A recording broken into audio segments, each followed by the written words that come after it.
इकडे मंजूला फोन केलेला असतो आणि आता इकडे ते सांगतात की वाघमारे मॅडम एक मोठा प्रॉब्लेम झाला आहे आणि ते म्हणजेच की तात्यासाहेब जेलमधून सुटलेले आहेत, म्हणजेच ते पळून गेलेले आहे. आता हे ऐकल्याबरोबर एकदम तिला धक्काच बसतो आणि एकदम ती शॉकमध्येच उठते. आता इकडे तिला काही कळत नाही आणि आता इकडे ती सत्याला एका नदीकाठी भेटायला बोलवते. आता इकडे सत्या तिथे मंजूला पाहून आता इकडे खूपच खुश होतो. त्याला तर वाटत असतं की सगळं काही आता इकडे वाघमारेंना खरं सांगण्यासाठीच त्यांनी बोलवलेलं आहे की काय. पण मात्र प्रेक्षकांनो, या एपिसोडमध्ये आपल्याला फुल रोमॅन्टिक असा एपिसोड पाहायला मिळालेला आहे, तर नक्की शेवटपर्यंत बघा. इकडे जे पत्रकार असतात ते आता इकडे लक्ष्मी आणि तिच्या नवऱ्याला विचारत असतात, म्हणजेच प्रश्न. तर आता इकडे त्यावर ते सांगतात की सत्यदादा आणि मंजिरी मॅडम आमच्यासाठी तर देवासारखे धावून आलीत. ते आमच्यासाठी विठ्ठल रखुमाई आहेत. आणि असं म्हटल्याबरोबर इकडे ते दोघंही एकमेकांकडे बघत असतात. तर आता इकडे त्यांचे काही प्रश्न संपत नसतात. आता हे पाहून इकडे बलमा बोलतो, हो हो बाकीचे प्रश्न नंतर, त्यांना आता हॉस्पिटलमध्ये न्यायचं आहे. तर आता इकडे त्यांना तिथून नेण्यात येतं. आता इकडे भारती मावशी तिथल्या सगळ्या लोकांना सुद्धा तिथून म्हणजेच घालवून टाकते. तर आता इकडे सत्या आणि मंजू हे दोघंच राहिलेले असतात. तर आता इकडे सत्या म्हणजेच आता इकडे मंजू बोलत असते की थँक्यू सत्या. आता इकडे त्यावर सत्या बोलतो, अहो मला कशाला थँक्यू बोलताय, उलटून तर आपण जर दोघं सोबत असले ना तर आपण काहीही करू शकतो वाघमारे.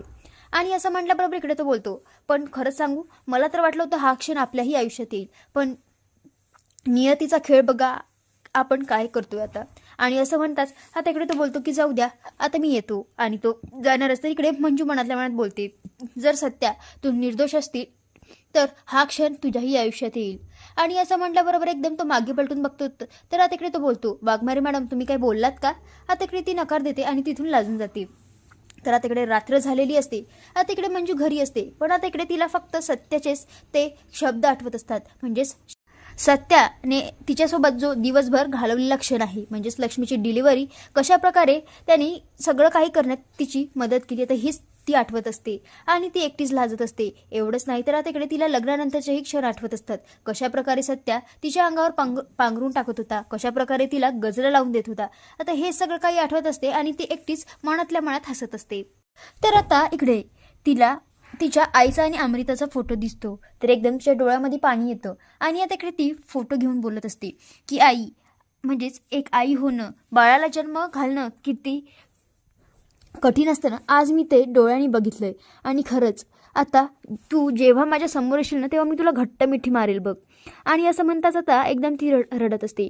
तर आता इकडे दुसरीकडे इकडे सत्या विचार करत असतो की वाघमारे मॅडम काही पण असो, आजचा दिवस खरंच खूप छान गेला ना, पण अजून वेळ मिळाला असता तर आपल्याला अजून थोडा वेळ एकत्र घालवला असता तर. आणि आता वाघमारे मॅडम आता मला सारखं तुमचा चेहरा बघावा असं वाटतंय, आता मी काय करू तुम्ही सांगा बरं. आणि असं म्हणतोच आता एकदम तो त्याच्या मोबाईलमधले फोटो बघत असतो. तर आता एकदम तो चंद्राकडे बघतो तर एकदम त्याला मंजूची आठवण येते.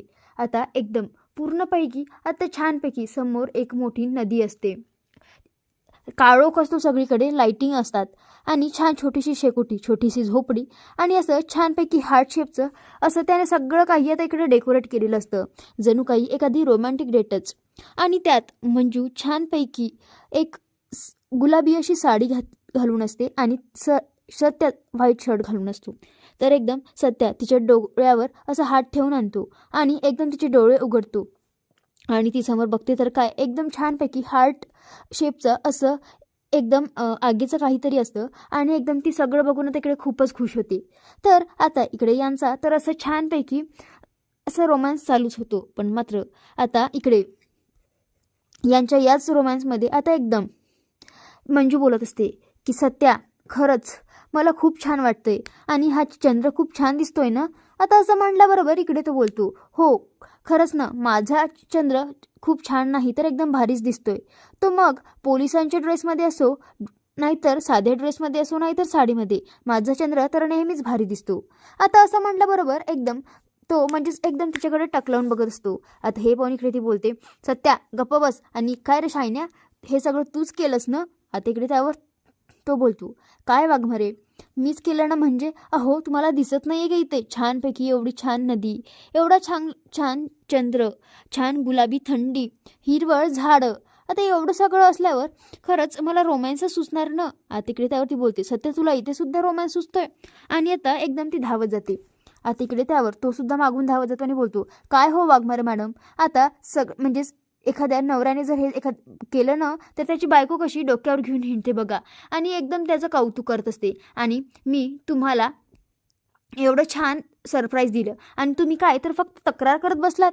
आता असं म्हणल्याबरोबर इकडे ती बोलते मग काय करू. आणि आता ती बोलते काय रे सत्या, आता बिचारी त्या सवीवरच सगळं काही काम पडलं असेल ना, बिचारी ती एकटीच सगळं करत असेल. जर मी असती तर मी तिला मदत नसती का केली. आता इकडे त्यावर तो बोलतो मग करू द्या की. अहो वाघमारे मॅडम तुम्ही ना जरा मोठ्या सुनबाईसारखं वागा. आता इकडे त्यावरती बोलते हो का रे, म्हणजे नेमकं काय करायचं.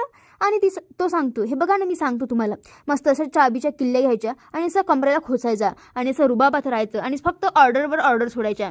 आता असं म्हटल्याबरोबर इकडे ते बोलतो हो पण मी असं जर केलं ना तर मम्मी साहेब मला घराच्या बाहेर काढतील. आता कुठे ते माझ्याशी छान वागत आहेत आणि जर त्यांनी बाहेर काढलं तर मग मी कुठेच राहायला जायचं. आता असं म्हटल्याबरोबर इकडे तो बोलतो कुठे म्हणजे मी असेल की तुमच्यासोबत. आणि आता इकडे त्यावरती बोलते हो पण मग आपण कुठे जायचं.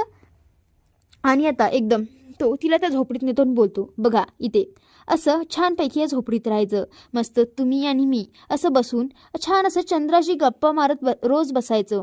आता असं म्हटल्याबरोबर इकडे ती बोलते हो आयडिया तर छान आहे पण मला नाही वाटत की असं सगळं काही करता येईल, कारण असं किती दिवस बसायचं ना आपण. आता इकडे त्यावर तो बोलतो पण तर मला तर रोजच आवडेल. आणि आता इकडे त्यावर तो बोलतो पण काही पण म्हणा हं वाघमारे, आणि आपलं जे प्रेम आहे ना या चंद्रासारखंच आहे बघा. आता इकडे त्यावरती बोलते म्हणजे. आता इकडे तो सांगत असतो की आपलं बघा की आधी कसं म्हणजेच आधी आपल्यात दुश्मनी होती, नंतर आपल्यात मैत्री झाली, नंतर आपलं छान लग्न झालं. आता इकडे तो सगळं काही सांगतो. आता इकडे त्यावर तो बोलतो जसा हा चंद्र चमकतोय ना तसंच आता आपलंही प्रेम चमकतंय. आता असं म्हणल्याबरोबर इकडे ती सुद्धा बोलत असते हो बरोबर आहे सत्य तुझं. आता इकडे त्यावर तो बोलतो पण मी काय म्हणतो कधी ना कधी तुम्ही माझ्यापासून आणि मी तुमच्यापासून बोर होणारच ना. आता असं म्हटल्याबरोबर इकडे ती बोलते का रे असं का बोलतेस तू. आणि आता इकडे त्यावर तो बोलतो बघा की वाघमारे एखादी दिवशी जर तुमच्यासमोर चंद्रच नसेल तर. आता इकडे त्यावर ती बोलते म्हणजे तू कोणत्या चंद्राची गोष्टी करतोयस, म्हणजे वरच्या ढगामधल्या चंद्राची की माझ्याजवळ बसलेला आहे तो चंद्राची. आता इकडे त्यावर तो बोलतो अहो तुमच्याजवळ असलेल्या चंद्राची. आता असं म्हटल्याबरोबर इकडे ती बोलते काय रे सत्या तुम्हाला सोडून जाणार आहेस. आता असं म्हटल्याबरोबर इकडे तो बोलतो नाही पण कधी ना कधी तुम्हाला बोर वाटेलच की मी. आता इकडे त्यावर ती बोलते तुझं नाही माहिती पण मला तू कधीच बोर वाटणार नाही, अगदी म्हातारं झालं तरी.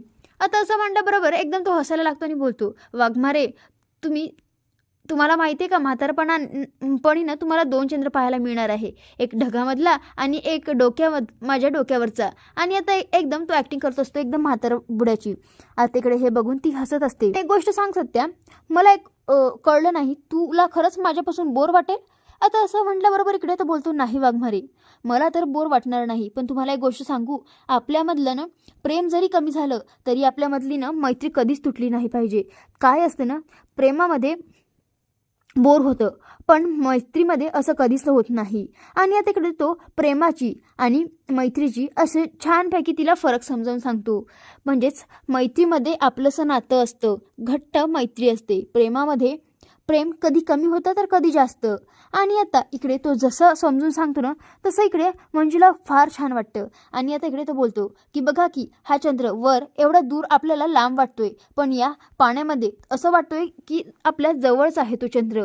आणि मला असंच वाटतंय मैत्री आहे ना ही नक्की अशीच राहिली पाहिजे आणि आपलं प्रेमसुद्धा असं या चंद्रासारखं असंच चमकतं राहिलं पाहिजे. आता असं म्हटल्याबरोबर एकदम ती सत्याजवळ जाते आणि मागून घट्ट मिठी मारते.